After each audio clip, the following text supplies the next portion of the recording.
Welcome everyone to the battle between Daniil Dubov and Praggnanandhaa. What a clash we have in round 4 of the FIDE World Cup 2025. And Pragg enters in there. Daniil, one of the most creative players of our generation, and he is at the World Cup in a different mindset altogether. He is here to kind of make sure that he plays his classical games carefully, move towards the tiebreak where he is a superior rapid and blitz player than most of them, and try to beat them. On the other hand, Pragg is super ambitious youngster at this point. He has been playing like a wonderful year of 2025.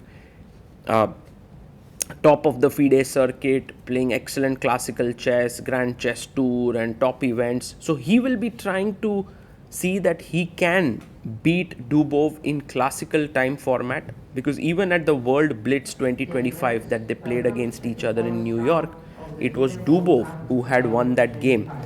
So Pragg, having the white pieces in this first game that they face each other, will surely try to press. We have the handshake here, and Pragg is ready with his first move. He opens with pawn to e4. Let's see what Daniil's choice is going to be. If you want to be solid, e5 is generally the move of choice. And yes, he plays it. Pawn to e5. And now Pragg goes knight to f3. And Dubov plays knight to c6. Standard stuff. Very interesting moment. Will we see the Italian? No, we see the Ruy Lopez on the board. And one very solid option is knight f6 to play the Berlin. But Dubov goes a6. Bishop drops back to a4. And knight to f6, attacking the pawn in the center. And white castles here, and we have bishop e7 played. Rook jumps into e1, defending the pawn on e4, and Dubov pushes his pawn to b5. So we are entering into the absolute main line of the Ruy Lopez. There are two moves, d6 and short castles. Short castles is the more popular move these days, because you keep the option open of playing d5 in one move, which is the Marshall Gambit. Pawn to c3, and now Pragg has been open to the Marshall, which is very rare.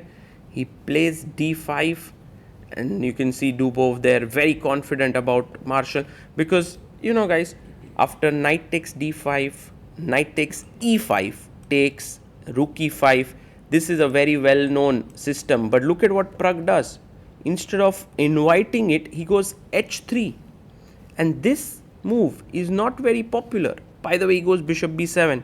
A very interesting move, which should be later explored, is bishop f5. And this is very, very cool. Anyway, bishop b7, a4, and now the knight drops back to b6. You can take on b5 here. But Pragg decides to push forward with a5, and this is a very risky move, because now if you see what Daniil gets is knight to d7, and Pragg needs to go to d4 now, but he plays d3, which is kind of a bit slow. And I love this next move by Dubov. He's going f5, bishop d6, there will be ideas of e4, and now he goes d4. So Pragg basically has lost a tempo here, and what he hasn't really figured out here is what to do to the move e4, and Dubov plays it. The main point being rook e4 falls to knight takes a5, attacking the rook, and black is better. So Pragg needs to move the knight. He goes knight h2, but in just 15 moves he has a terrible position here, because f5 very strong, and look at all the white pieces undeveloped. Knight on h2, very weird. Meanwhile, black has excellent pieces now. He goes knight d2. Dubov brings his bishop to d6. Maybe the best idea was queen e8, maybe putting the queen here. But bishop d6 looks so logical to put the bishop on this diagonal. And now Pragg pushes f3 because it's kind of desperate times for Pragg. Knight goes to f6, protecting the pawn on e4. And we have f takes on e4. That should happen, very likely. Take. I mean, it does look scary, but he goes bishop c2. And this is weird because, taking here was not so good. So he had to play bishop c2 now. And white was fine. But what Pragg has done is gone bishop c2 here. And this allows bishop g3. Attacks the rook. e4 pawn is under pressure. But what to do about the rook? He goes rook e2. And black has an insanely good move here, which is e3. Beautiful chess. If you take here, I go knight to d5. If you come back, I go knight to f4. And this is already big advantage with queen g5. So Pragg goes knight d f1. And look at this. Bishop h2 first, giving up that bishop. But in return, getting this super strong pawn chain with f4. And now Dubov is clearly better with e3 and f4. Queen comes up to d3. And knight e7 played by Daniil. The queen and bishop form this beautiful battery here. The knight drops back. And now pawn to b3. Pragg wants to get his bishop out from here. But look at this. He's so passive. Knight g6. Knight is coming to h5. Knight g3. Knight h4. Dark square play. Bishop a3. Attacking the rook. The rook can come to e8. It can also come to f7. He goes rook f7. And now Pragg goes pawn to c4. He's playing in the center. He's hoping that his central majority can help him.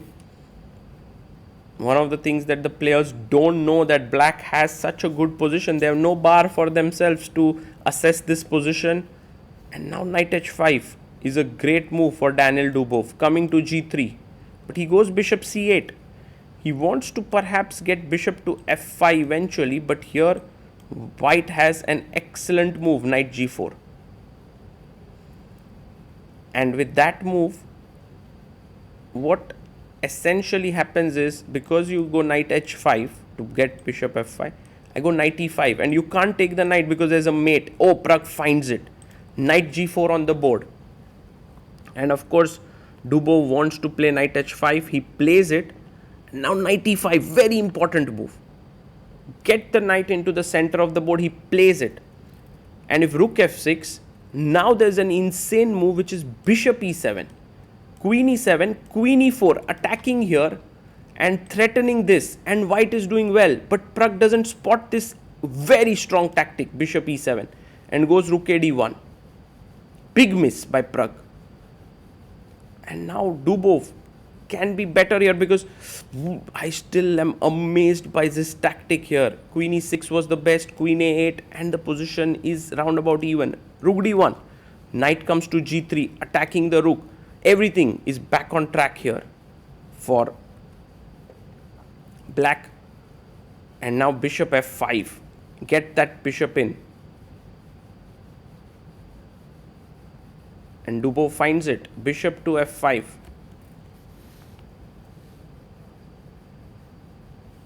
And you go queen to c3, offering a trade of bishops there.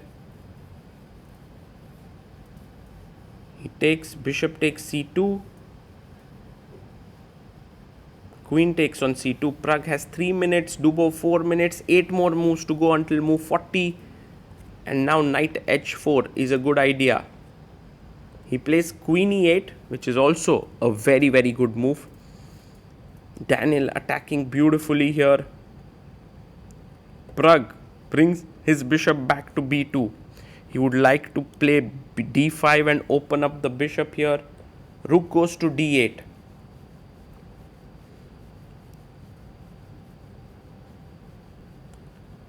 And now bishop c3, just trying to remain there in the position, but knight h4, very strong.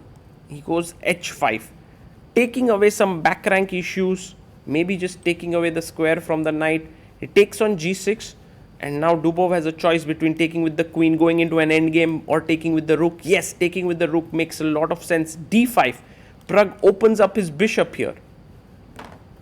Oops, the king just falls off. Queen f7 played, and Pragg is fighting back in this game.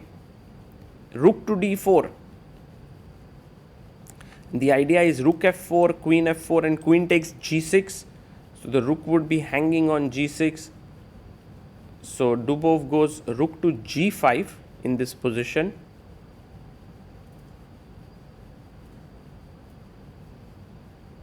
But now rook b1, a nice move. The point is you want to go knight f5, but there's rook takes f4. It's not working. So he goes rook e8, trying to make, push the pawn down. Queen d3, a huge mistake.